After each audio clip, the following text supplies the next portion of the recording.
విచారం ఏమిటంటే బెంగళూరులో పోలీసులు పర్మిషన్ ఇవ్వకుండా ఆపకుండా 1000 మంది ఏమో 1,00,000 మందో ఈ పరేడ్ చేసుకోవడం, సెలబ్రేషన్స్, 11 మంది చనిపోవడం, అంతేకాకుండా 50 మంది ఇంజ్యూర్ అవ్వడం ఏమవుతుంది మన దేశంలో. అంతేకాకుండా ఇప్పుడు నిర్మల్ చూడండి, తెలంగాణలో నిర్మల్లో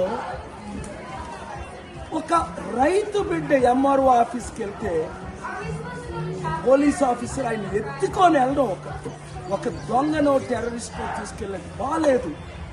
అలాగే తెలంగాణలో కూడా ఎన్నో ఇన్సిడెంట్స్ ఇలా జరుగుతున్నాయి, ఒకటే కాదు నిర్మల్లో. ఇప్పుడు ఆంధ్రప్రదేశ్లో కూడా 5 రోజుల క్రిందట ఘోరంగా పోలీసులు నడి రోడ్డు మీద 3rd డిగ్రీ ఇచ్చి 3 యూత్ని కొట్టడం చట్ట విరుద్ధంగా. నిజంగా ఇది ఆలోచిస్తుంటే చాలా విచారంగా ఉంది, షాక్ అవుతున్నాను. ప్రజాస్వామ్యం ఉందా? మార్పు రావాలా వద్దా? ఆ మార్పు మనమే తేవాలి. నేను వస్తున్నాను వీళ్ళందరి విషయంలో. ఎందుకంటే నాకు మన ప్రపంచ శాంతి సభకు పర్మిషన్ ఇచ్చారా? ఇచ్చారా?